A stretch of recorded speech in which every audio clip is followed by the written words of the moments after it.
explain, Amir, what a fossilized error is. It's like some mistake that's stuck in your mind. That's it. A fossil is anything very, very old that has stubbornly refused to degrade, refused to go away when everything else has. It sticks around even though it should have decayed by now. Biodegradation, living things biodegrade, except under very specific conditions. Some parts, like old dinosaur bones, don't degrade, and that's called the fossil record. The parts of old dead dinosaurs that did not degrade even after millions of years, and that's how we know that dinosaurs existed, right? Yeah, so in that case, that's useful. However, there are many other times when fossilized ideas, conceptions, and habits should disappear but don't. Yes, right. I'll give you an example outside the language context. In my new book, The Romantic Ideal, the Highest Standard of Romance for a Man, I use... Tomorrow? Today. It's out today, International Men's Day. Congratulations. Look it up on Amazon. I talk about some women who have a fossilized conception of sex. Okay. I was just discussing this with another student, an English student, a Russian man who was reading that book, and he didn't understand when I was talking about women who have a fossilized conception of sex. And I had to explain what I meant by it. In that context, what I was saying is a person in general, I was talking about women because I've only had sex with women. I know, very sexist of me. Don't give the men a chance. I was saying, some women who have only had sex like in a particular way or under particular conditions will expect sex to always happen in the way they've always had it, right? In this case, I was talking about like this very cheap, shallow, rushed, awkward kind of way. Like just fuck me really hard and then you're done in 2 minutes. And I was saying how strange it is.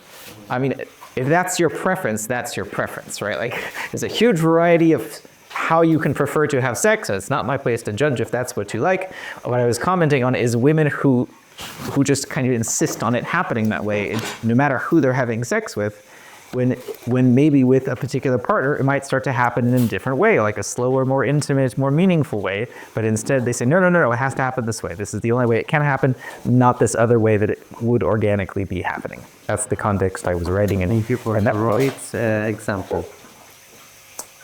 I mean, there's no objective or right or wrong way to have sex. I'm just saying what was interesting and noteworthy was that once these people got used to sex being done in a certain way, it was the only way they could even imagine it happening, right? And so they'll keep trying to conform to that way of it happening.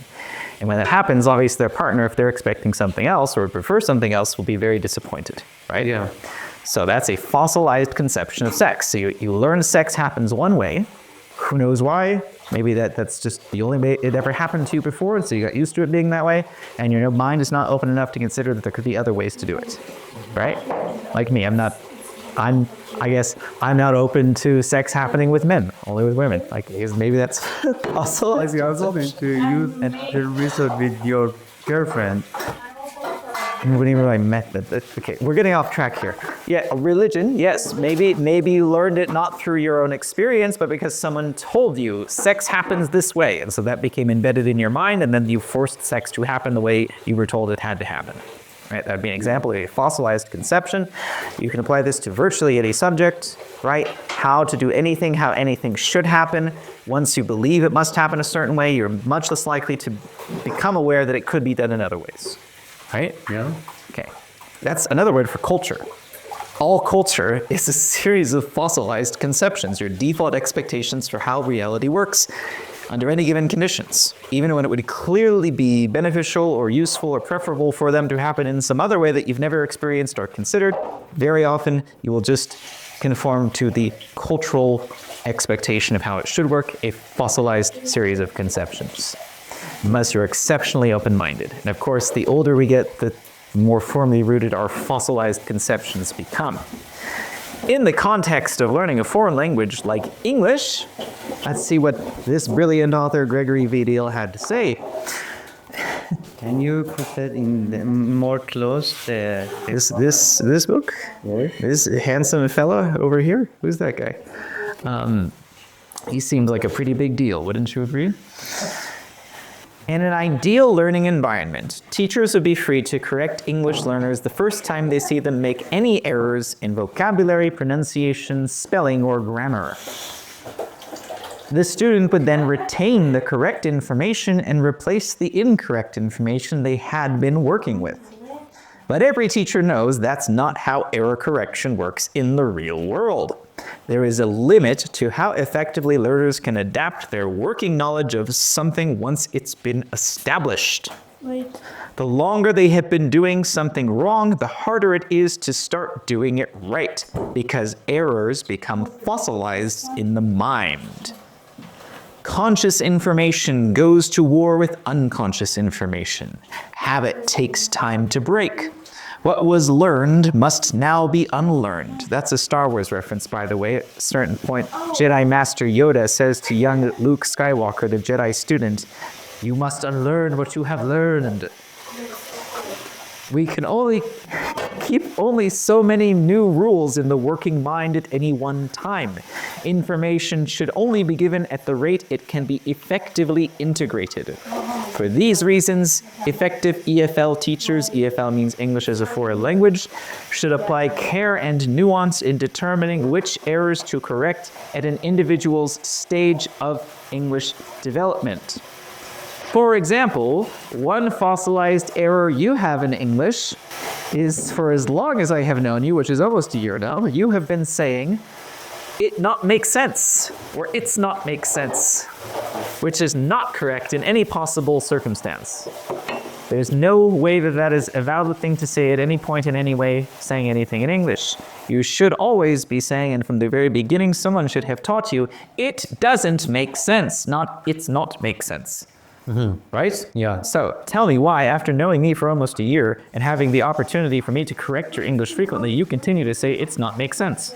It will change right now, but before, I don't know, maybe you didn't said something that you told me 5 minutes ago. What is the consequence from now? I didn't create a strong enough incentive for you to learn, or a strong enough positive or negative association. Yeah, something like this. So now I didn't insult you enough. I didn't scream and curse at you enough. I didn't promise to reward you if you did it correctly. it was conditional now for me in my mind. There is a conditional switch when I am saying it's not made sense. I can see.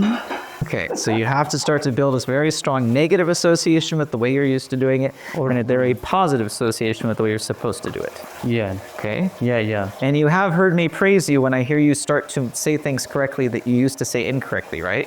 Now, if you conjugate a question correctly, I'll say, "Hey, good job asking that question correctly," because normally you would have asked it incorrectly, and I noticed you finally said it correctly, so I do point that out because I want you to pay attention to when you're doing it correctly, right? Yeah. Okay. I think completely like my English is like a child, because the child normally they start to use the words and verbs and everything incorrectly and incorrectly, and the parents and society correct them, and maybe when they are 7 years old, they speak normally, most of them. So I am like this. I know how to use the words, but like completely like a kid. So by correcting, it's like now you're like a daddy, mommy in the mind, like it's not make sense, it's wrong. It doesn't. Shame on you. Go to your room. Yeah. Amir, no dinner for you tonight. You're grounded. So yeah, I think, yeah, fossilized. Fossilized errors are persistent errors that occur that are difficult to correct, even with extensive reconditioning. That's what we're doing every time I correct you, because I can explain the concept to you one time. I can explain to you why that is not correct grammar. We need to use does with verbs. To make sense is the phrasal verb. It does or it does not make sense, right? So that principle should be easy because you use it all the time with other verbs in English, right? So conceptually, you should understand it. But you've been conditioned to do it the wrong way. So now every time I correct you and repeat, no, no, no, I'm trying to recondition you, right? Except you're 30 something years old. And so you've probably been saying it that way for almost as long as you've been alive, right? Yes, like So how can I, in even a year, compete with 30 years of bad conditioning, yeah, actually, right? maybe repeat 30 times. Like now, it's for me. I know what the love is. I want to know what love is. Yes, but 6 months ago, it was what is love? I don't know what. I want to know what is love. Yeah, that's what you used to say. I want to know what is love. And now it's like, and the music also helped me. And there's a lot of visual-based stuff. And if you, well, a new day does make it easier to remember things. Yeah. It gets stuck in the mind. An earworm, we call that. Fossilization occurs when a learner consistently makes the same errors over time without correction, so they become accepted as correct and deeply ingrained in their linguistic system, your brain. Even advanced English speakers can continue to make basic errors without realizing it. This is true. In many situations I've been in, I was teaching a group of students who were told that they were advanced English speakers, right? Like C1 or C2, if you use that grading system. And in many ways, they were quite competent in English. Like they could carry on the conversation, basically. They could speak in long sentences, but also whilst doing some things at the higher levels, they were also making really basic elementary errors in pronouncing certain things or really basic conjugation. Like, it's not make sense. I want to know what is love, right? And so it's weird because in some ways they're good. In some ways it's like you should have learned that in the first month. Yeah, like not to say it that way. Who did you learn from? And it's because most of the time their non-native English speaking teachers didn't know it the right way. Yeah. So they taught it to them the wrong way. Definitely, yeah, they don't know it. Yeah. Or even maybe my dad also. Probably he never corrected me in that. Corrected me. So That's still one fossilized error you have, by the way. You don't say things in the past or future tense correctly. Often you forget the word will when speaking in the future tense, and you forget the d on the end of verbs for the past tense. Yeah, I think it's mostly about like we start to not use it, and the people around me didn't care. So it was like it's okay to not. So there you go. Yeah. Yeah, so and of course this is reinforced because if almost everyone around you is an imperfect English speaker, you're going to copy the way you hear them doing it, right? Yeah.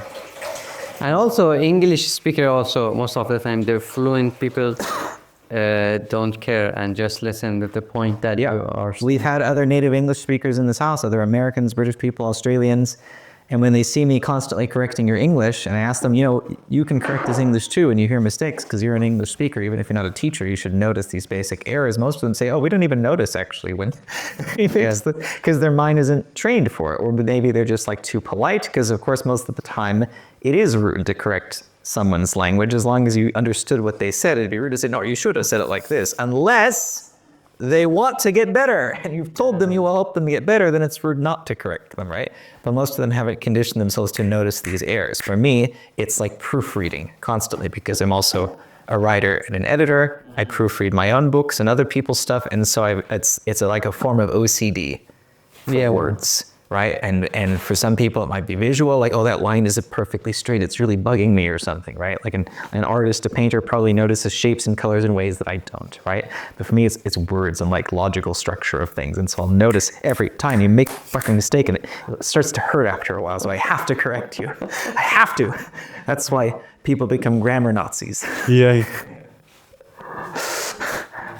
You could, it's not the right video for this, but you could probably even compare things like racial superiority and Nazism to a form of OCD. Like people who see certain races as impure, albeit usually, of course, for no good reason, like just for some reason they began to say, this person with this color skin is impure, or from this background, you're not pure, oh, there's something wrong with you, I have to fix you, right? Probably it's the Nazi ideology. Right, probably. Whoever's qualified to look into that, some psychologist somewhere, please go do something about that. Yes. Look into that because it's probably onto something there. One of my first teaching jobs was as a music teacher, particularly guitar I started on. It was one of my first jobs in California, and I continued to do it for several years. And that was where I first saw the effects of fossilized errors, that when you're first learning how to play the guitar, you can get away with some pretty shitty habits.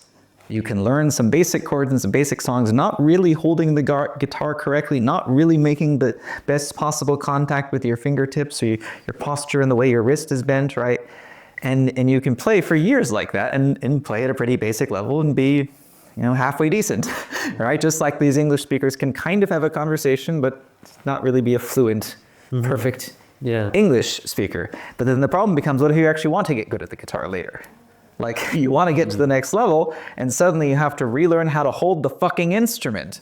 Because, like I notice it right away, whether with beginning students or people who've been playing for a while, I can, even from a distance, or like I've even taught mine through webcam, which is not the best way to be viewing exactly like what someone's ham's position is. I can see, your wrist isn't bent correctly. Your fingers aren't arched enough. You're not making, I can see because I notice the small differences between doing it in a way that kind of works and the correct way. Right? And it's a little bit harder, takes a little bit more practice and effort in building up the dexterity and the endurance in your fingers to do it the correct way.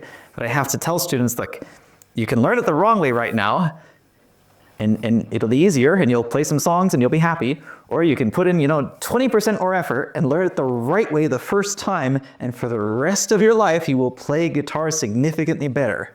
Most other teachers wouldn't bother to explain this to you. I'm going to give you the option to learn it the right way. What do you want to do, right? It's the same thing. And now you can tell the difference between the ones who learned it correctly the first time. I was fortunate that my first guitar teacher taught it to me the right way and didn't bother to explain these things even when I was a kid, And so if you get just those fundamentals in place, everything else is so much easier for the rest of your life, right? And so guitarists who didn't learn it the right way, if they seem like doing a complicated kind of strumming pattern or quick chord changes or something, stuff that any proficient guitar player could do. I'm not trying to say like I'm fucking Jimi Hendrix or something, right? But some of them can't physically do that. Like, how are you doing that? Like, well, because I'm holding the instrument correctly. I'm using my fingers the correct way that enables me to do that. You never learned how to do that. So sorry, you have a long road ahead now if you want to learn to do that correctly because you're so used to doing it the wrong way. Actually, we can understand you in something that I am good in. It's like the specific things that make something perfect. Simple things. For somebody is very hard, or they cannot see it, and the result for them is like perfect. Yeah, but how can I remember when you were first teaching people here how to weld. I hardly know anything about welding, right? But I saw that the way you were approaching it, you were taking that advanced position like, okay, this doesn't seem like a big deal right now, but later you'll run into problems if you don't learn this, right? So I could teach you something really basic and you don't need to know any of this advanced stuff, but later on you'll realize actually there's other things you need to be paying attention to that you're not anticipating now. So I saw that in you and the way you taught welding, right? The same way I teach guitar or English or anything else I know how to do, right? Yeah. Because the basic thing, like something that makes somebody professional, it can be explained in the beginning, and the people who don't know, probably in the beginning nobody told them. Yeah. And so like their progress is permanently capped, stuck at a level, and they can't go beyond that. Yeah.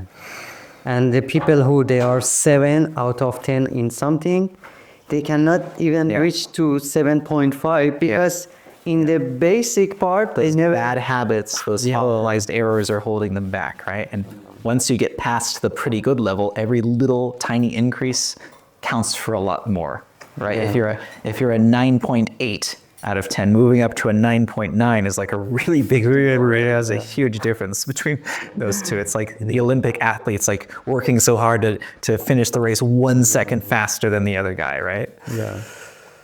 Yes, actually.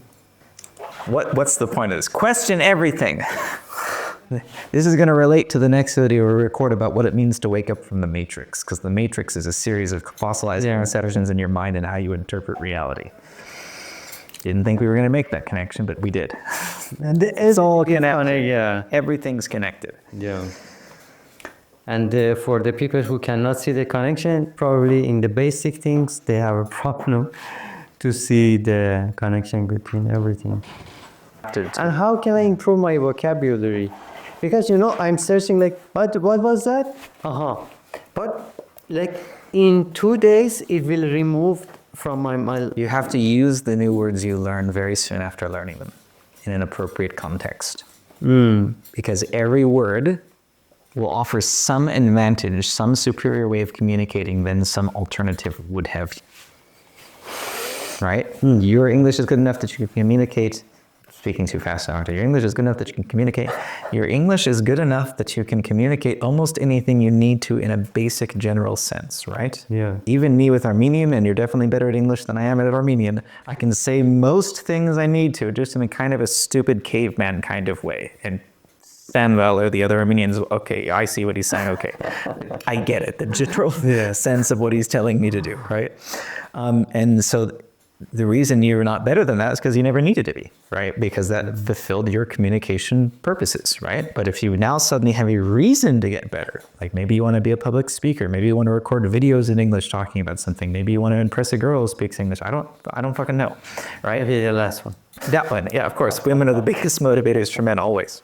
Then you have to see, you have to feel emotionally that the way I'm doing this is not good enough. And there's a tangible difference for me. I feel different when I do it at a slightly better level, when I use a more advanced term than I would have, a longer, more complex grammatical structure, right? Same thing when you're playing guitar and you're pretty good, but you want to try that song that's just a little bit too hard for you, and you keep trying, and eventually you're like, oh shit, I can feel that I'm better than I was before, and the song sounds cleaner, I can play it faster, everything is just that little bit better, and it makes a big difference, right? You have to feel that way about your ability to speak English.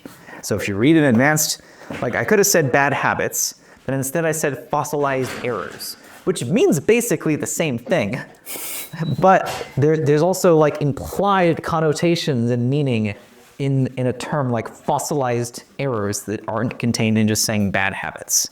When I say fossilized errors, I'm picturing things and making connections and associations that are more elaborate than just saying bad habits. Yeah. If you don't have that same thing happening in your mind, you will never see why one of those terms is better than the other, and you'll just say the easiest one, bad habits.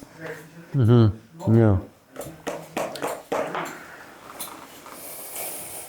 Very good.